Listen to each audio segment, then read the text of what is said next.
Hello प्रिय विद्यार्थियों, आप सभी लोगों का स्वागत है हमारे यूट्यूब चैनल में। आज हम लोग स्टार्ट करने जा रहे हैं लेक्चर नंबर 5। इसके पहले हम लोगों ने लेक्चर 1 से लेकर 4 तक पढ़ चुके हैं। मैंने लास्ट क्लास में आप लोगों को कुछ क्वेश्चन दिया था कि आप एक क्वेश्चन है, इसको सॉल्व करके आना, तो हम क्लास में डिस्कस करेंगे। उम्मीद है आप लोगों ने ट्राई किया होगा। तो मैं इसका सोल्यूशन बताऊंगा, आप लोग मिला लेना कि आपका आंसर सही है या गलत है। ठीक है, स्टार्ट करते हैं। पहले क्वेश्चन को ध्यान से पढ़ लेते हैं एक बार। 4 मीटर लंबे तथा 1.2 सेंटीमीटर स्क्वायर अनुप्रस्थ काट वाले तांबे के तार को 4.8 इंटू 10⁻³ न्यूटन बल द्वारा खींचा जाता है। तो ये फोर्स दिया है। यदि तांबे के लिए यंग गुणांक का मान y की वैल्यू दिया हुआ है, तो गणना कीजिए कि प्रतिबल कितना होगा, विकृति कितना होगा, तार की लंबाई में वृद्धि कितना होगा। यहाँ पे 3 क्वेश्चन पूछा है। एग्जाम में आपसे ऐसा क्वेश्चन आ सकता है डायरेक्ट कि पूरा सभी कॉन्सेप्ट जितना आप लोगों ने सीखा है सबको एक ही क्वेश्चन में पूछा जाएगा। ठीक है, तो स्टार्ट करते हैं इसका सॉल्यूशन। पहले हम लोग स्टेप नंबर 1 में लिखेंगे आपको क्या क्या दिया है। ठीक है, यदि आप लिख लोगे क्या क्या दिया है तो आपको क्वेश्चन का सॉल्यूशन निकालना बहुत आसान होगा। तो स्टेप 1 में आप क्या लिखोगे, क्या क्या दिया है। 4 मीटर लंबे मीन्स लंबाई equal to 4 metre, L equal to 4 metre लिख लेंगे। और उसके बाद हमको दिया है एरिया दिया हुआ अनुप्रस्थ काट का क्षेत्रफल ए इक्वल टू 1.2 सेंटीमीटर स्क्वायर। इसको एमकेएस में जब चेंज करोगे मीटर में, तो 1 सेंटीमीटर स्क्वायर बराबर क्या होगा, 10⁻⁴ मीटर स्क्वायर। ओके, ये हो जाएगा 1.2 10⁻⁴ मीटर स्क्वायर। और बल दिया हुआ है एफ कितना, 4.8 10⁻³ इंटू 10⁻³ न्यूटन। और y का वैल्यू दिया हुआ है। तो आपको पता है प्रतिबल का फार्मूला क्या होता है, प्रतिबल बराबर आंतरिक प्रतिक्रिया बल बटे क्षेत्रफल। तो आंतरिक प्रतिक्रिया बल जो होता है वो F के बराबर होता है, F/A। हम लोग लिख सकते हैं प्रतिबल बराबर F/A। F की वैल्यू आप रख दो, F कितना है 4.8 इंटू 10⁻³ डिवाइड बाई एरिया 1.2 10⁻⁴। जब इसको सॉल्व करोगे 12 चौक 48 मीन्स 4, 10⁻³ ऊपर जाएगा 7 हो जाएगा ना, सॉरी 10⁻⁴ ऊपर जाएगा 10⁻7 हो जाएगा। तो 4 इंटू 10⁻7, इसका यूनिट क्या होगा, न्यूटन प्रति मीटर स्क्वायर। ओके, तो यहाँ से मिल जाएगा 4 इंटू 10⁻7 न्यूटन प्रति metre square. Question number 1 solve होता है। इसमें दूसरा क्वेश्चन पूछ रहा है विकृति निकालो। तो विकृति आपको पता है, प्रतिबल और विकृति का अनुपात यंग प्रत्यास्थता गुणांक के बराबर होता है। क्या क्या पता है आपको, प्रतिबल और विकृति का अनुपात यंग प्रत्यास्थता गुणांक के बराबर होता है। मीन्स यंग गुणांक that is y is equal to प्रतिबल बटे विकृति। प्रतिबल मैं निकाल चुका हूँ और y का वैल्यू क्वेश्चन में दिया हुआ है, तो यहाँ से आप विकृति निकाल सकते हो बहुत आसानी से। विकृति क्या हो जाएगा, विकृति हो जाएगा प्रतिबल बटे y। यहाँ से आप निकालोगे विकृति दैट इज इक्वल टू प्रतिबल बटे y। प्रतिबल कितना आया था 4.0 इंटू 10⁻7 ना। प्रतिबल हो जाएगा 4.0 इंटू 10⁻7। इसको डिवाइड करना है अपने को कितने से, y से। y कितना था 1.2 इंटू 10⁻, क्वेश्चन में दिया हुआ देख लेना आप 11। जब इसको सॉल्व करोगे तो 12 3 36 3.33 इंटू 10⁻7 माइनस 11 होगा तो -4 हो जाएगा, 10⁻⁴। और इसका यूनिट क्या होगा, विकृति का यूनिट लेस, क्योंकि विकृति है ये, इसलिए इसका मात्रक कुछ नहीं होगा, विमाहीन राशि होती है ना। और पूछा आपको लंबाई में परिवर्तन ना, तीसरा क्या था, हाँ तार की लंबाई में वृद्धि क्या होता है। तो आपको विकृति का फार्मूला पता होगा। विकृति क्या होता है, विकृति बराबर डेल्टा L/L में लंबाई में परिवर्तन बटे प्रारंभिक लंबाई। तो यहाँ से डेल्टा L हो जाएगा L इंटू विकृति, डेल्टा L हो जाएगा, लंबाई क्वेश्चन में दिया हुआ था, कितना था लंबाई, प्रारंभिक लंबाई 4 मीटर था ना, 4.0 मीटर इंटू विकृति 3.3 इंटू 10⁻⁴। तो सिंस लंबाई मीटर में था जो डेल्टा एल आएगा वो भी मीटर में ही होगा। इसको सॉल्व करोगे, 4×3=12, 4×3=12 13.2 10⁻⁴ तो ऐसे रहेगा, ये हो जाएगा। ठीक है, 13.2 10⁻⁴ मीटर। इसको आप मिलीमीटर में कन्वर्ट कर सकते हो। मिलीमीटर में कैसे कन्वर्ट करोगे, 1 मीटर में 1000 mm होता है ना, तो 1000 से मल्टीप्लाई करोगे 13.2 इंटू 10⁻⁴ बचेगा, दैट इज 1.32 mm इसका आंसर हो जाएगा। ठीक है, तो आपको क्या करना था, यहाँ पे पहले प्रतिबल निकालना था, विकृति निकालना था, और विकृति की सहायता से चेंज इन लेंथ मीन्स लंबाई में परिवर्तन निकालना था। तो यहाँ पे एक तरीके से मैंने जितने भी अभी तक कॉन्सेप्ट पढ़े हैं, प्रत्यास्था गुणांक क्या होता है, प्रतिबल क्या होता है, विकृति क्या होता है, उन सभी कॉन्सेप्ट को यूज कर लिया गया है ना एक क्वेश्चन में, इसलिए मैंने ये क्वेश्चन आप लोगों के लिए दिया था। ठीक है, तो जिनका आंसर आया अच्छी बात है, जिनका नहीं है वो कॉन्सेप्ट को ध्यान से पढ़ो और नोट कर लो क्वेश्चन को। इसका मैं सोल्यूशन दे दे रहा हूँ आपको, यहाँ से आप सोल्यूशन नोट कर सकते हो। यहाँ पे मैं इसको एकदम अच्छे तरीके से लिखा हूँ जिससे कि आपको नोट करने में प्रॉब्लम ना हो। एग्जाम में ऐसे सॉल्व करना है। स्टेप 1 में क्या लिखेंगे हम लोग,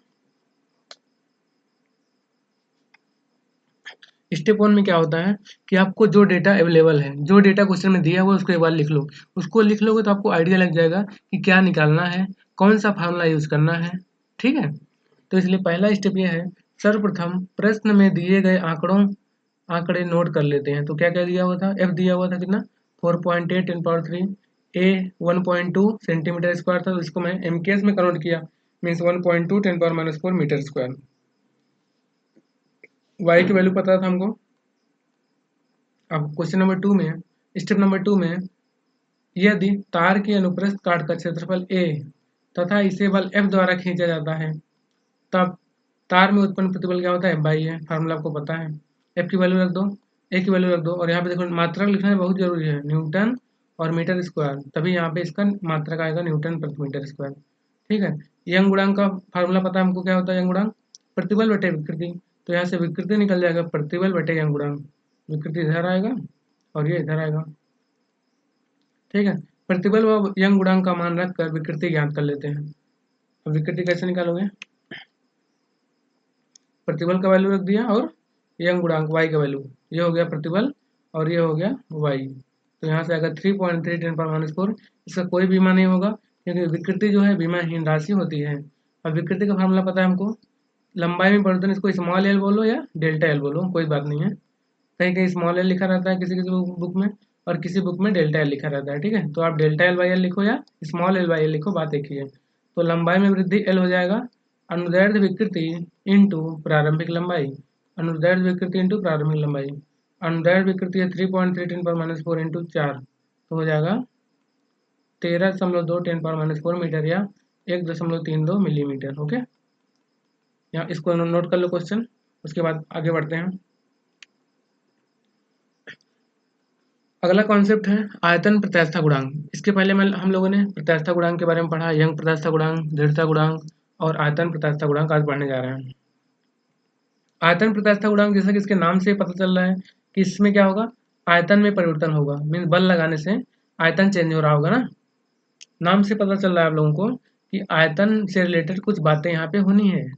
आयतन प्रत्यास्था गुणांक, जब किसी पिंड जैसे गेंद अथवा वायु से भरे गुब्बारे को किसी अधिक दाब के द्रव में डुबोते हैं तो पिंड के प्रत्येक बिंदु पर जलीय दाब पृष्ठ के लंबवत भीतर की ओर कार्य करता है। इसका मतलब देखो, इसको हम समझाते हैं आपको डायग्राम बना के। देखो, कोई सपोज ये कोई बॉल है, ठीक, गोलाकार गेंद है, बॉल है, गेंद है ना। इसको जब आप पानी में डालोगे, सपोज यहाँ तक पानी भर दिया, ये सरफेस हो गया पानी का, ठीक, जब पानी में डालोगे इसको तो इस पर दाब लगेगा, और दाब जो लगेगा उसका प्रॉपर्टी होता है कि सतह के लंबवत हमेशा लगता है, दाब ऐसे ही लगेगा। ठीक है, तो जैसे जैसे इसके आप इस बॉल को नीचे ले आओगे, यहाँ पे लाओगे, दाब ज़्यादा लगेगा ना, क्योंकि दाब का फार्मूला होता है P = रो जी एच। जैसे जैसे इसकी हाइट बढ़ेगी ऊपर से नीचे तक, वैसे दाब भी बढ़ता जाएगा। ये फार्मूला आप लोग आगे पढ़ोगे तरल तरल चैप्टर में। ठीक है, ये एच होता है हाइट, जैसे नीचे लाओगे दाब ज़्यादा बढ़ेगा। तो मान लो यहाँ पे इसका शेप ये है, जब नीचे ले आओगे दाब और लग जाएगा, तो इसका शेप थोड़ा कम हो जाएगा, जैसे यहाँ पे बड़ा है, यहाँ थोड़ा कम हो जाएगा। और जो दाब होता है हमेशा सतह के लंबवत होता है। ठीक है, तो मान लो इसका प्रारंभिक आयतन भी था और अब ये थोड़ा छोटा हो गया, इतना हो गया ना, पहले मान लो इतना था, जो डैश से बना रहा हूँ ये प्रारंभिक आयतन था, ये प्रारंभिक आयतन था, अब इतना हो गया। और मान लो जो परिवर्तन हुआ है आयतन में वो डेल्टा वी है। तो आप लोग आयतन विकृति पढ़े थे ना, आयतन विकृति क्या होता है, डेल्टा वी बाई वी, और दाब पी बटे डेल्टा वी बाई वी, ये होता है फार्मूला किसका, आयतन प्रत्यास्थता गुणांक का। और यहाँ पे माइनस साइन लग जाता है, माइनस क्यों लगता है, एक चीज पता है, जब किसी वस्तु पे दाब बढ़ाओगे, जैसे यहाँ पे देखो दाब बढ़ा रहे हो तो आयतन कम होगा, मीन्स दाब और आयतन में विपरीत का रिलेशन है। बट जो आयतन प्रत्यास्थता गुणांक होता है वो गुणांक है, उसकी वैल्यू पॉजिटिव आनी है, इसलिए हम लोग यहाँ पे माइनस साइन ले लेते हैं, क्योंकि हमें पता है अगर दाब बढ़ेगा तो आयतन कम होगा, इसका मतलब इसका रेशियो हमेशा निगेटिव आएगा, पी और डेल्टा वी का रेशियो हमेशा निगेटिव आएगा। बट जो गुणांक होता है वो हमेशा पॉजिटिव होता है, तो उसको पॉजिटिव बनाने के लिए हम लोग माइनस साइन से मल्टीप्लाई करते हैं। ठीक है, किसी भी सतह से एच नीचे, एच गहराई नीचे जाओगे तो वहाँ पे दाब लगता है, P equal to rho G H, ये इंपॉर्टेंट फार्मूला है, याद रखना। ठीक, अब समझते हैं इसको। तो जिस कारण पिंड के आयतन में कमी हो जाती है जबकि उसके रूप में कोई बदलाव नहीं आता, मीन्स पहले गोलाकार था, अभी भी गोलाकार रहेगा, बट थोड़ा उसका आयतन कम हो जाएगा। पहले गोलाकार था, अभी भी गोलाकार है, इसका मतलब उसका रूप में कोई परिवर्तन नहीं होगा। जलीय दाब के कारण वस्तु के एकांक आयतन में होने वाली कमी को उस वस्तु में उत्पन्न आयतन विकृति कहते हैं। एकांक आयतन मीन्स अगर वी आयतन में परिवर्तन हो रहा है डेल्टा वी का, तो एक आयतन में कितना होगा, delta V by V, delta V by V, यही होता है आपका आयतन विकृति। ये तो मैं पढ़ाया भी हूँ ना पहले क्लास में कि आयतन विकृति क्या होता है। अब देखो, इस अवस्था में वस्तु के एकांक क्षेत्रफल पर क्षेत्रफल के लंब दिशा में कार्य करने वाले बल दाब वृद्धि को वस्तु में उत्पन्न अभिलंब प्रतिबल कहते हैं। अभिलंब प्रतिबल अथवा जलीय दाब कहते हैं, एक्वाटिक प्रेशर ना, नॉर्मल स्ट्रेस या एक्वाटिक प्रेशर। ओके, अब देखो, जो इस दाब और आयतन विकृति का अनुपात होगा उसी को हम लोग बोलेंगे आयतन प्रत्यास्थता गुणांक। यहाँ पे देखो, लघु विकृति के लिए, अब यहाँ से डिफिनेशन उसका स्टार्ट होता है, इस डिफिनेशन को याद रखना। लघु विकृति के लिए वस्तु में उत्पन्न अभिलंब प्रतिबल तथा आयतन विकृति के अनुपात को वस्तु के पदार्थ का आयतन प्रत्यास्थता गुणांक कहते हैं। इसे हम लोग बी से प्रदर्शित करते हैं। आयतन प्रत्यास्थता गुणांक क्या होता है, लघु विकृति के लिए वस्तु में उत्पन्न अभिलंब प्रतिबल तथा आयतन विकृति के अनुपात को वस्तु के पदार्थ का आयतन प्रत्यास्थता गुणांक कहते हैं। अब यहाँ पे डायग्राम है, माना किसी क्षण किसी वस्तु के पृष्ठ पर दाब P है तथा वस्तु का आयतन V है, मीन्स किसी क्षण मान लो ऐसा था वस्तु, ठीक है, यहाँ पे आयतन कितना है, इस टाइम पे इसका दाब P लग रहा है, इस पे सपोज इसका दाब P है और आयतन इसका V है। अब देखो, माना वस्तु के पृष्ठ पर दाब को P से बढ़ाकर P प्लस P कर दिया जाता है, मीन्स इसमें स्मॉल p वृद्धि किया, जब दाब बढ़ाओगे तो इसका आयतन कम हो जाएगा। आप सोचो ना, कोई वस्तु इतना बड़ा शेप है उसका, जब इसको आप दाब लगाओगे इधर से चारों तरफ से, इधर से दाब लगाओगे, इधर से दाब लगाओगे तो उसका शेप कम हो जाएगा ना, बराबर अगर दाब लगाओगे सभी दिशाओं में तो उसका शेप थोड़ा कम हो जाएगा, बट उसका आकार वही अभी भी रहेगा। जैसे ये देखो गोलाकार है, यहाँ भी गोलाकार ही होगा, बट उसका आयतन थोड़ा कम हो गया, कितना कम हुआ, मान लो परिवर्तन हुआ डेल्टा वी, तो पहले भी था डेल्टा वी कम हो गया, कितना बचा, वी माइनस डेल्टा वी। दाब बढ़ाकर P प्लस स्मॉल p कर देने पर वस्तु का आयतन घटकर V माइनस डेल्टा वी रह जाता है ना। तो इस केस में हम लोग बोलेंगे कि अभिलंब प्रतिबल क्या होगा, जो दाब है वही आपका अभिलंब प्रतिबल के बराबर होगा। दाब क्या है, P है, ठीक है, और P क्या होता है, रो जी एच, मीन एच गहराई पे जाओगे दाब रो जी एच होता है। वस्तु में उत्पन्न आयतन विकृति कितना होगा, minus delta V by V, यहाँ पे माइनस साइन मैंने लिया है क्योंकि जब दाब बढ़ा रहे थे हम लोग तो वहाँ पे आयतन में कमी हो रहा है, इसलिए माइनस साइन क्या डिनोट कर रहा है यहाँ पे, कि कमी को डिनोट कर रहा है। वस्तु के पदार्थ का आयतन प्रत्यास्थता गुणांक हो जाएगा बी इक्वल टू अभिलंब प्रतिबल बटे आयतन विकृति। अभिलंब प्रतिबल क्या है, पी प्रेशर और minus delta V by V, या इसको भी उधर जाएगा ऊपर तो पी वी बटे माइनस डेल्टा वी। अब तो ये वाला फार्मूला याद रखो, बहुत इंपॉर्टेंट फार्मूला, बहुत काम आएगा। पी बटे minus delta V by V, ये आपका होता है क्या, बी, बी क्या होता है, आयतन प्रत्यास्थता गुणांक, बी इक्वल टू पी बटे माइनस डेल्टा वी बटे वी। ओके, ऋण चिन्ह यह प्रदर्शित करता है कि दाब में वृद्धि होने पर, मीन्स पी के धनात्मक होने पर आयतन में कमी होगी, मीन्स यदि पी पॉजिटिव है तो डेल्टा भी निगेटिव होगा, डेल्टा भी ऋणात्मक होगा। इससे यह निश्चित हो जाता है कि किसी पदार्थ के लिए आयतन प्रत्यास्थता गुणांक भी सदैव धनात्मक होता है। मैंने पहले बताया कि जो आयतन प्रत्यास्थता गुणांक होता है इसकी वैल्यू हमेशा पॉजिटिव आनी चाहिए, तो उसको पॉजिटिव बनाने के लिए मुझे एक चीज़ पता है, किसी वस्तु पे जब हम दाब बढ़ाते हैं मीन्स पी अगर पॉजिटिव है तो उसका आयतन कम होगा, मीन्स डेल्टा भी निगेटिव होगा। तो ऑलरेडी इसका रेशियो निगेटिव आ रहा था, इसलिए मैंने जब उसमें निगेटिव नंबर को निगेटिव साइन से मल्टीप्लाई करेंगे तो पॉजिटिव हो जाएगा। हमें पता है ना, माइनस इंटू माइनस क्या होता है, प्लस होता है ना, इसीलिए मैंने यहाँ पे माइनस पहले से लगा के रखा है। ओके, अब इसका भी मात्रक और बीमा वही होगा जो प्रत्यास्थता गुणांक का होता है, चाहे कोई भी प्रत्यास्थता गुणांक हो। आयतन प्रत्यास्थता गुणांक का एसआई मात्रक न्यूटन प्रति मीटर स्क्वायर तथा ml-1t-2 इसका बीमा होता है, ml-1t-2। ओके, ये याद रखना, इसको बहुत इंपॉर्टेंट है। आगे बढ़ते हम लोग, एक टर्म डिफाइन किया गया है संपीड्यता। संपीड्यता क्या होता है, आसान है, मैं डिफिनेशन इसका देखना। संपीड्यता कंप्रेसिबिलिटी, इसको इंग्लिश में बोलते हैं हम लोग कंप्रेसिबिलिटी, मीन्स कंप्रेस होने की क्षमता। संपीड्यता किसी पदार्थ के आयतन प्रत्यास्थता गुणांक b के व्युत्क्रम को उस पदार्थ की संपीड्यता कहते हैं। इसे बीटा से प्रदर्शित करते हैं, बीटा। इसके पहले हम लोगों ने क्या पढ़ा था, बी, बट ये क्या है, बीटा। बीटा क्या होता है, 1/b, कैपिटल बी, मीन्स आयतन प्रत्यास्थता गुणांक का व्युत्क्रम क्या कहलाएगा, संपीड्यता, कंप्रेसिबिलिटी। तो कंप्रेसिबिलिटी हो जाएगा बीटा इक्वल टू 1/b, ये फार्मूला याद रखना, ठीक है। अब देखो, इसका अगर यूनिट हमको पता है, आयतन प्रत्यास्थता गुणांक का यूनिट होता है न्यूटन प्रति मीटर स्क्वायर, तो बीटा का यूनिट क्या होगा, बीटा का यूनिट होगा, देखो यूनिट निकालना अब सिखा दे रहा हूँ आपको, इसी तरीके से यूनिट निकाले जाते हैं। फार्मूला अगर आपको पता है तो आप उसका यूनिट निकाल सकते हो। जैसे हमको बी का यूनिट पता है, बी क्या है, आयतन प्रत्यास्थता गुणांक, इसका यूनिट होता है न्यूटन प्रति मीटर स्क्वायर। हमें बीटा का फार्मूला पता है, बीटा क्या होता है, 1/b। तो देखो जो बी का यूनिट है उसका उल्टा कर दो, मीन्स न्यूटन प्रति मीटर स्क्वायर। जब इसको सॉल्व करोगे तो क्या हो जाएगा, मीटर स्क्वायर प्रति न्यूटन। ये यूनिट हो जाएगा किसका, ये यूनिट है हमारा beta, that is compressibility, COMPRESSIBILITY, compressibility का यूनिट है, ठीक है, कंप्रेसिबिलिटी, संपीड्यता। ओके,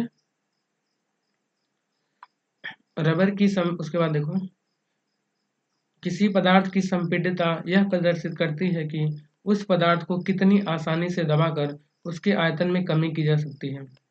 जिस पदार्थ को जितनी आसानी से दबाया जा सकता है उसकी संपीड्यता उतनी ही अधिक होती है, ठीक। रबड़ की संपीड्यता स्टील की तुलना में बहुत अधिक होती है, क्योंकि रबड़ को दबाना आसान होता है ना। ठोसों, द्रवों तथा गैसों की संपीड्यता सबसे अधिक होती है, द्रवों की उनसे कम तथा ठोसों का सबसे कम। देखो ठोस द्रव गैस है, तो गैस को दबाकर उसका आयतन कम करना बहुत आसान होता है। गैस है, मान लो आपने गुब्बारा लिया, उसमें गैस भरी है, आप उसको आसानी से दबा सकते हो, बस थोड़ा टच करोगे दब जाएगा ना, मीन्स उसकी संपीड़ितता सब ज़्यादा होगा। मीन्स जितनी आसानी से आप किसी पदार्थ को दबाकर उसका आयतन कम कर सकते हो, वह उतनी ही अधिक संपीड्य होगा।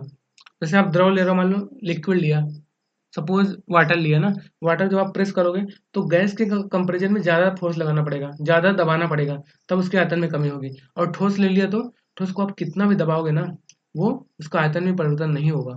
इसका मतलब उसका ठोस का संपीड़ितता सबसे कम होगा। आप बोल सकते हो कि ठोस का संपीड़ितता जीरो है, tending to zero. Exact zero हम नहीं कह सकते, बट बोल सकते हैं कि लगभग जीरो है, ठीक है। अब देखो यहाँ पे एक एग्जाम्पल हम लोग सॉल्व करेंगे, ठीक है। क्वेश्चन को पढ़ लो एक बार।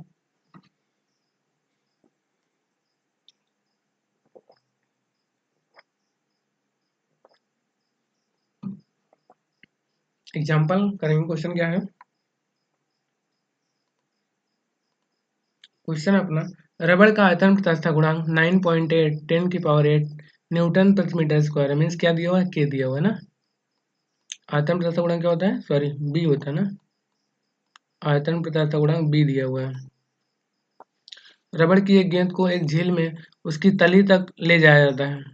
एक झील है, मीन झील मतलब ऊपर यहाँ पे पानी होगा, इसको ऐसे दिखाते हैं हम लोग। झील में यहाँ पानी भरा हुआ है, ये उसका टॉप सरफेस है, ऊपरी सतह, ओके। और यहाँ पे पानी भरा हुआ है। रबड़ की एक गेंद को एक झील में उसकी तली तक ले जाया जाता है। सपोज यहाँ पे उसका तली है, तो यहाँ तक ले जाया जाता है रबड़ की गेंद को। इससे उसके आयतन में 0.1% की कमी हो जाती है। इसका मतलब अगर उसका यहाँ पे आयतन v है, ठीक। और यहाँ पे उसका आयतन में कमी कितना हुआ, आयतन इतना हो गया, तो इतना मीन्स कमी हुआ ना, जो स्पेस बच रहा है।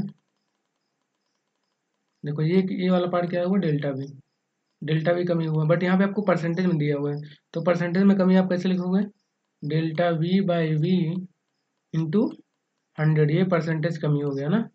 ये कितना है, 0.1, 0.1 है ना।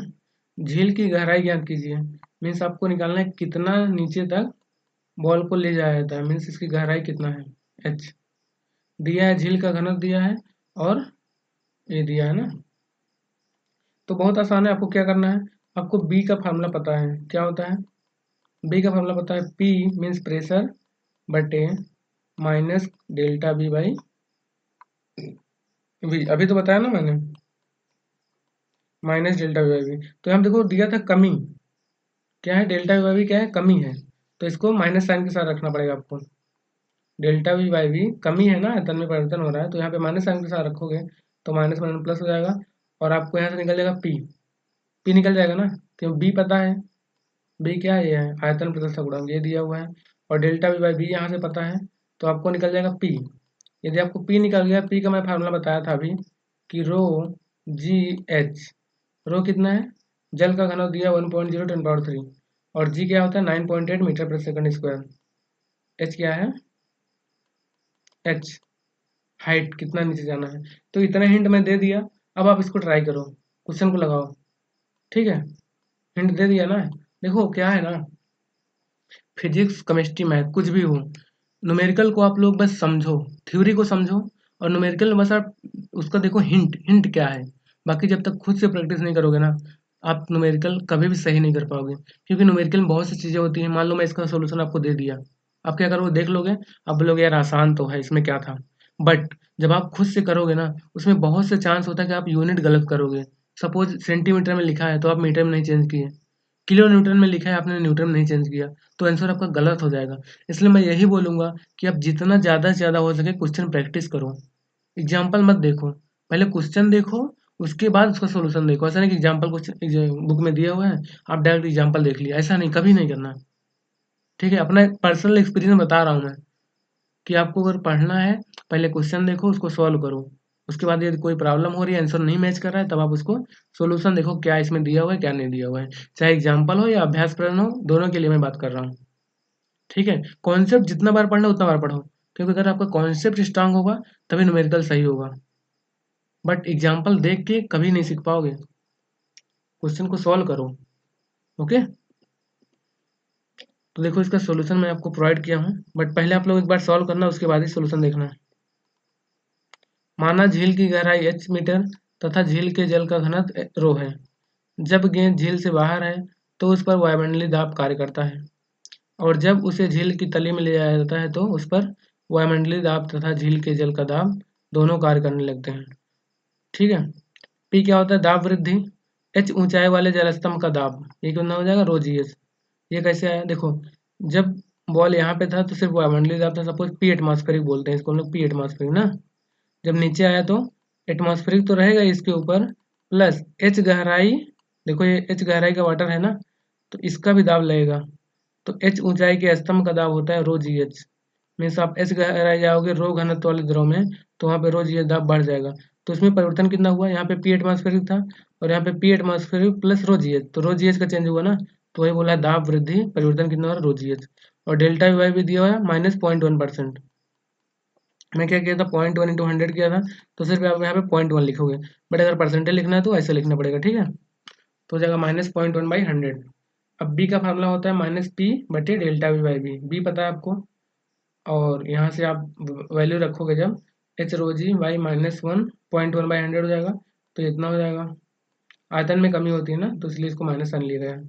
झील गहराई क्या हो जाएगा, एच निकालना है, तो B, B into delta V by B ना, बी इंटू ये इधर जाएगा, मल्टीप्लाई होगा बटे रोजी, 100 रोजी, यहाँ से देखो एच निकालना है, तो बी इंटू 0.1 बटे 100 रोजी, बी की वैल्यू रख दो, रो की वैल्यू रख दो, जी की रख दो, आपको एच आ जाएगा 100 मीटर। अतः झील की गहराई होगी 100 मीटर, ठीक है। झील गहराई कितना हुआ, 100 मीटर, ओके। अब इसी पे बेस्ड एक क्वेश्चन है यहाँ पे, आप इसको सॉल्व करना, और इसका जो आंसर आएगा उसको कमेंट बॉक्स में बताना। इसको मैं डिस्कस नहीं करूँगा क्योंकि सेम ऐसे ही क्वेश्चन है जैसे मैंने अभी किया। क्वेश्चन क्या है, एक बार क्वेश्चन मैं पढ़ रहा हूँ। यदि एक गोले को समुद्र की सतह से 1 किलोमीटर गहराई पर ले जाएं तो उसके आयतन में 0.01% की कमी हो जाती है। गोले के पदार्थ का आयतन तथा गुणांक निकालना है, बी निकालना है। फार्मूला यही यूज होगा, बट डेटा थोड़ा इधर उधर दिया हुआ है। मीन्स वहाँ पे आपको निकालना था एच, यहाँ पे एच दिया हुआ है, 1 किलोमीटर दिया हुआ है। 1 किलोमीटर को आप मीटर में कन्वर्ट करना और ये कमी का फार्मूला, परसेंटेज कमी का फार्मूला लगाना सही से, आपका आंसर आ जाएगा। ठीक है, तो आज की क्लास में इतने पढ़ते हैं दोस्तों। यदि आपको वीडियो मेरा अच्छा लग रहा है तो प्लीज़ वीडियो को लाइक कर दो और चैनल को सब्सक्राइब कर दो और अपने दोस्तों के साथ भी शेयर करो, जिससे कि उन्हें भी इसका कुछ फ़ायदा मिल सके और जिससे मेरा भी मोटिवेशन बढ़ेगा कि बच्चों बच्चे लोग देख रहे हैं, थोड़ा और मेहनत करो इनके लिए। इसके बाद मैं बोला हूँ कि जे मेंस के लिए मैं बैच स्टार्ट करूँगा। मीन्स कुछ स्पेशल वीडियोज़ बनाऊँगा जिसमें मैं जे मेंस में जो क्वेश्चन आते हैं, जे मेंस, जे एडवांस, उन सब क्वेश्चन को भी सॉल्व करूँगा और आप लोगों के साथ शेयर करूँगा। ओके, आपको कुछ डाउट होगा तो उसको डाउट भी पूछ सकते हो। Thank you.